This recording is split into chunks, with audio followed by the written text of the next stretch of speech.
I threw my brother's cat into the snow while 7 months pregnant. It was either that or let my kids sleep in a toxic war zone. He was in prison. But the threat came fast. I hope you fall. I hope you lose the baby. Then came the tapping windows, CPS, and a whispered campaign to destroy me. My family watched it all and said nothing. I threw the cat into the snow without flinching. It was howling, foaming at the mouth from stress, claws raking through the air like it could rewrite what just happened. I didn't care.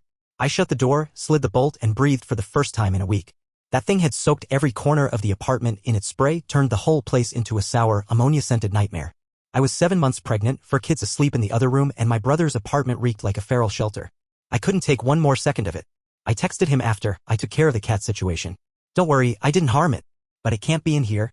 The reply came an hour later through his girlfriend's number because he was locked up at the time. You're dead to him. He said he hopes you fall and lose the baby. He's getting people on the outside to make sure you do. No punctuation. Just that. I sat down at the chipped kitchen table, knees trembling. My stomach twisted not just from fear, but the cold calculation of someone I'd loved my whole life turning into something else. Something hungry. Let me rewind. My landlord was the first red flag. He was always too friendly with my husband, offering him beers, asking weirdly personal questions, inviting him to events but always canceling if I was coming too. The power in our house started going out at odd hours, first the lights, then the heat, then entire circuits. When the water cut off for a full day and he texted, "Oops, must be the system acting up again," I knew. This wasn't coincidence. It was control. We filed reports. Documented everything. The police shrugged. He wasn't behind on repairs. He was behind something darker. While all that was boiling, my brother was in jail. Nothing new. This wasn't his first time, but it was his longest stretch, 3 years for possession and intent. I sent him money every week. Kept his books full. Made sure he could call when he needed. I was one of the few who stuck around. And he knew what was happening with my landlord. I'd call him in tears, explaining the outages, the cold, the stress. He offered his place, a 1-bedroom HUD-subsidized apartment he'd left behind with 2 cats and 2 snakes. Move in, he said. The rent's covered. Just don't let the animals starve. I said no at first. I had 4 kids and another on the way. 1 bedroom? I'd rather suffer than squeeze all of us into that box. But the situation worsened. Our own place became unbearable. One day I came home to find the fridge unplugged, the food inside rotted and warm. I confronted the landlord. He smiled and said, "Maybe you should try living somewhere safer." That night, I packed. When I finally agreed to move into my brother's place, I cleaned it top to bottom. The snakes were fine, contained, easy to feed. One of the cats was chill. But the other? Wild. Marking everything. And pregnant, too. The smell made my eyes burn. I warned him. I can't keep this one here. It's unsafe. My kids can't live like this. That's when the switch flipped. He didn't call me. He didn't even message me himself. He sent his ex-girlfriend, the short one with the perfect hair and that eerie calm. She dropped the bomb with all the emotion of someone reading a grocery list. He says he hopes you fall. He's gonna make sure the baby doesn't make it. He wants to see you destroyed for touching his cat. My first instinct was to laugh. It was too ridiculous. But it wasn't just a threat. It became a campaign. At night, I'd hear tapping at the windows. Whispering in the hallway. People I didn't recognize started showing up near the apartment complex, leaning on cars that weren't theirs. I saw a man in a hoodie walking behind my husband on his way home, then ducking away when my husband turned around. That was the week we started sleeping in shifts. We didn't tell the kids what was going on. We couldn't. Then Child Protective Services showed up. Anonymous report. Accusations of neglect, of drug use, of my kids being unsupervised 4 days. The caseworker was polite but firm. She walked through the whole unit, asked my kids invasive questions, opened my fridge like she was searching for mold. It didn't take long to trace it back. My brother's girlfriend had called it in. And my brother, still locked up, was orchestrating it all through her. He traded calls for favors. Had people watching. Had people lying. We had police reports. We had statements. But in a system built on thresholds, nothing tipped far enough to warrant intervention. He's behind bars, they said. What harm can he really do? That was the sickest part. It wasn't just the threat. It was the reach. And my family? Silent. Not neutral. Not confused. Silent. They let him call. Let him manipulate from the inside. Let him twist the story until it was about a sister stealing a cat and a home and somehow his dignity. I begged them not to take sides. I didn't want war. I just wanted safety. But they kept inviting him into their conversations. Kept letting his girlfriend post things on Facebook about me, photos of my kids blurred out with captions like, "They won't be safe much longer." It all blurred together. The harassment. The fear. The isolation. The weight of a baby kicking in my stomach while I stood in front of the cracked bathroom mirror, wondering if I'd made the worst mistake of my life moving into that place. But the truth? I didn't have a choice. I was one eviction away from the street. And my brother knew it. He offered me the gun, then blamed me for pulling the trigger. This is just the beginning. There's more. Much more. But I'll save that for the next update. Let me know if you want part 2. Because what he did next made the CPS call look like a love letter. Update 1. He called from jail and said, "You're already dead. You just don't know it yet." I wasn't sleeping much after the CPS visit. My husband tried to stay calm for me, but the truth was leaking out in little ways. He started locking the door 3 times. Jumped every time his phone buzzed. Ate less. Smiled less. We both did. That apartment had become a tomb of tension. Every creak felt like a threat. The day after the caseworker left, I got a letter. Not official. No stamp. Just slid under our door in a torn envelope, scrawled in handwriting I hadn't seen in years. My brother's. Even from jail, he was finding ways to get inside. It read, "Don't think you won. That place is mine. Those animals are mine. You're not my sister anymore. You're trespassing. You're squatting. And I don't need to lift a finger to bury you. You'll do it yourself." No signature. Just a torn photo of me and him from when we were kids ripped right down the middle. I called the jail. Told them my brother was orchestrating harassment. Asked if he could be restricted. They said unless he made a direct threat on record, there wasn't much they could do. "Most inmates just talk," the officer said. "It's not like he can hurt you from in there."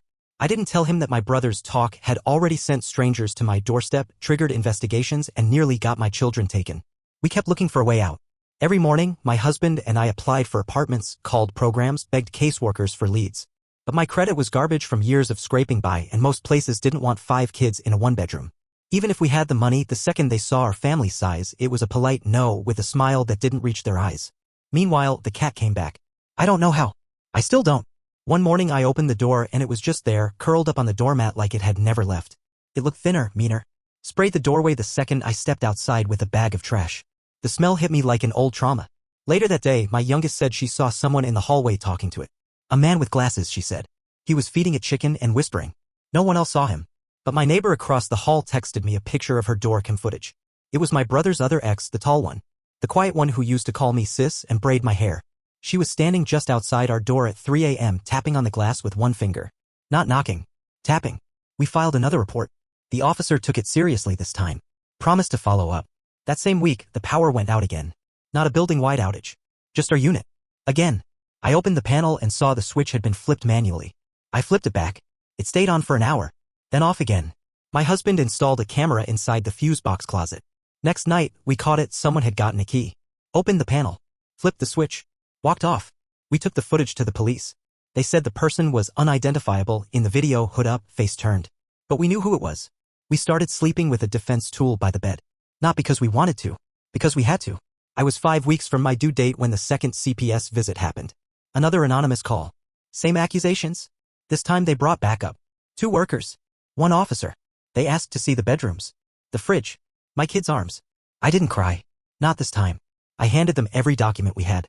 Every previous report, every cleared case, every shred of proof that we were stable, clean, trying. They left an hour later. Promised to update the file. That night, my brother called. Not through his girlfriend. Not with a threat disguised as a warning. Direct. From jail. One of those 15-minute monitored calls. I didn't accept it. My husband did. He put it on speaker. We sat on the edge of the bed and I'll never forget what he said first. "You think that cat was the last thing I'd send?" My husband didn't respond. Just stared at the wall. Then my brother said it calm, almost gentle. "You're already dead. You just don't know it yet." Click. The line cut. That was it. We stared at the phone for a full minute before either of us moved. The next day we got a visit. Not CPS. Not police. A woman in a gray hoodie, early 40s, looked like she hadn't slept in a year. Said she used to be friends with my brother. Said he did the same thing to her sister 10 years ago. Said he used to brag about getting people removed without ever getting his hands dirty. He calls it proxy justice, she whispered. Says the people who hurt him always end up broken. My husband asked why she was warning us. She said, "Because I saw your kids through the window. And I can't be part of it again." Then she handed me a piece of paper. A list of names. A few addresses. People she said my brother was still in contact with. People who owed him favors. She said if anyone gets close, call these in first. Then she left. That was a week ago. We haven't left the apartment since without one of us watching the door. We're not sleeping much. We're not eating much. We're waiting. But not for rescue. For proof. Proof that my brother isn't just toxic. He's radioactive. And if my family still wants him in their lives after all this, they can have him. They can all go down together. I'll take my kids. My husband. My unborn daughter. And I'll disappear before he ever gets the ending he thinks he wrote for me. Update 2. He sent someone with a gift bag. Inside was a doll. Its belly had been cut open. We stopped answering knocks. Didn't matter who it was. Neighbors. Mailman. Even the delivery guy who brought the groceries we ordered online. If they didn't leave it and walk away, we didn't open the door. I couldn't sleep without the sound of keys jingling in my dreams. Every creak in the pipes sounded like footsteps. Every cough from my kids made my heart seize. I was waking up 6, 7 times a night clutching my belly like I could shield the baby from whatever was coming. Then the gift bag arrived. It was pink. Glossy. One of those ones you'd get at a baby shower, curly ribbon, a little tag that said congrats, in bubbly letters. It was sitting at our door when I came back from taking out the trash. At first, I thought maybe it was from a church. We'd signed up for help from every outreach program we could find. But it wasn't from a stranger. It didn't even pretend to be. No note. Just the doll inside. It was soft, pale, with a stitched-on smile. And its belly had been cut open. Not ripped, cut. Clean. Surgical. Inside, someone had stuffed raw rice. And a clump of red yarn. I dropped it. My husband ran out. He didn't say anything. Just picked it up with a grocery bag and threw it in the dumpster behind the building. When he came back, his hands were shaking. I don't think he even realized it. Later that night, we reviewed the camera footage from our hallway. At 4:38 a.m., a figure walked up to our door. Hoodie. Gloves. Big sunglasses even though it was dark. They placed the bag carefully. Straightened the bow. Then turned to the camera. And smiled. I paused the video and zoomed in. It was my brother's girlfriend. The first one. The short one. The one with the big eyes and the voice like sugar over broken glass. I called my cousin the next day. She used to be close with that girlfriend. I asked if she'd heard anything. She hesitated. Then she said, "You didn't hear this from me, but she's been bragging. Saying your brother's gonna be out early. That he's got a plan." I said, "What plan?" She said, "To take everything back. Starting with the apartment." She hung up before I could ask anything else. That same day, my oldest came to me crying. She said someone at school asked her why her mommy hates her uncle so much. Asked if it was true that I was trying to get him locked up forever. My daughter's in 4th grade. I called the school. They said they'd look into it. But the damage was done. Someone, maybe another kid, maybe a parent, had decided to involve my children in this war. That was the final line. I sat down and made a list. Names. Dates. Reports filed. Threats made. Visits documented. Everything. Then I walked into the nearest police station and asked to speak to someone in the domestic threats unit. I showed them everything. They didn't brush me off this time. They took copies. They asked if I wanted a protection order. I said yes. They scheduled a hearing. That night, my brother called again. This time I answered. I needed to hear his voice when I told him he'd lost. But when I picked up, he didn't sound angry. He sounded tired. "I'm gonna be out soon," he said. "They're moving things around. Good behavior." I didn't respond. "You took my cat. You took my place. You think this is over because you filed some papers?" He laughed. "You have no idea who you're messing with." Then he said something I still haven't repeated to anyone, not even my husband. Something I'll take to my grave. Because it wasn't a threat. It was a promise. I hung up and threw the phone in the sink. Let the water run until the battery died. The next day, I got a call from the caseworker assigned to our protection order hearing. She said someone had already filed a counterclaim. Someone saying I was abusive. That I had fabricated threats to cover up neglectful parenting. Guess who filed it? His girlfriend.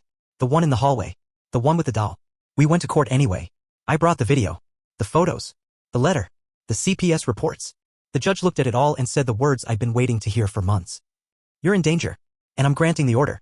It covered my kids. My husband. Me. Every address we might move to. Every phone number tied to our names. It wouldn't stop everything. But it gave us breathing room. It gave us time.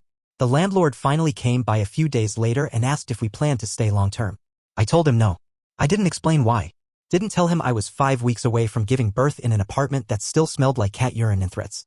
I just said we're leaving soon. And we are. I don't know where yet. But I know this. My brother isn't getting his apartment back. He's not getting his pets back. He's not getting me back. Because whatever part of me used to believe he was still family. That part got cut out the day I opened that gift bag and saw what he thought represented my unborn child. Let him rot. And let anyone who still stands by him rot too. Next update soon. He gets out in 3 weeks. And we'll be long gone. Update 3, he came home. And we were gone. But I left him one thing behind. He got out 2 days early. We weren't supposed to know, but one of the women from the county office we'd built a rapport over the CPS madness called and said, "Just a heads up. He's not serving the full sentence." That was a week before my due date. We moved out that night. No warning. No social media goodbye. We loaded what we could into a borrowed van while the kids were sleeping.